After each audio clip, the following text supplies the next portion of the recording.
एक बार क्या हुआ, एक मोटिवेशनल स्पीकर जो स्टेज पे चढ़ा हुआ था उसने क्या किया, 500 का नोट लिया और 500 का नोट लेके इस तरह लहराया और सबसे पब्लिक से बोला कि ये 500 का नोट किसको चाहिए। तो उस हवा में लहराते हुए 500 नोट को देख के सभी जो भी पब्लिक थी उन सभी ने कहा कि मुझे चाहिए, मुझे चाहिए, मुझे चाहिए। फिर उस पब्लिक स्पीकर ने क्या किया, उस 500 के नोट को निचोड़ के बढ़िया से कर दिया। अब कहा कि अब बताओ किसको चाहिए। फिर भी सभी लोगों ने हाथ उठाया कि मुझे चाहिए, मुझे चाहिए, मुझे चाहिए, सबको चाहिए।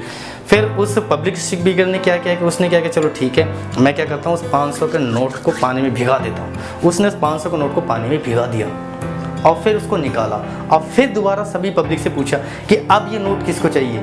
फिर भी सभी लोगों ने हाथ उठाया कि ये भी नोट मुझे चाहिए, मुझे चाहिए, मुझे चाहिए। सभी लोगों ने ऑलमोस्ट सभी ने हाथ उठाया। फिर उस पब्लिक स्पीकर ने क्या किया, उस पब्लिक स्पीकर ने क्या किया, उस नोट को उठाया और ज़मीन पर पटक दिया, उसको जोर जोर से कूदने लग गया उसके ऊपर और वो गंदा हो चुका था। फिर उसने दोबारा से उठाया उस नोट को और बोला अब किसको चाहिए नोट। वहाँ पे फिर भी सभी लोगों ने ऑलमोस्ट सभी लोगों ने फिर से हाथ उठाया कि ये नोट हमें ही चाहिए। आखिरकार हमें भी इस स्टोरी से क्या सीखने को मिला? जी हाँ, हमें इस स्टोरी से यही सीखने को मिला कि लाइफ में हम चाहे किसी भी अप पे जाएं, डाउनफॉल में जाएं, अपफॉल में जाएं, कहीं भी जाएं, हमारी वैल्यू कम नहीं होती।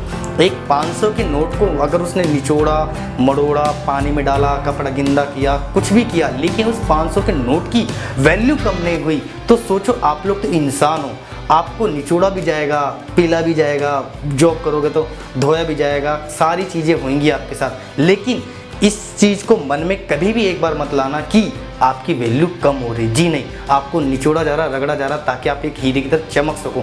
आपकी वैल्यू कभी कम नहीं होगी। Hello everyone, this is Vicky Rajput. अगर आपको वीडियो अच्छी लगी होगी प्लीज़ सब्सक्राइब करके मेरा हौसला भी ज़रूर बढ़ाते रहें और नोटिफिकेशन बेल को हिट जरूर करें ताकि आपको रेगुलर वीडियोस आपको मिलती रहे। और जिन लोगों ने चैनल को सब्सक्राइब कर दिया है उनका तहे दिल से शुक्रिया और अपना कीमती समय देने के लिए बहुत बहुत धन्यवाद।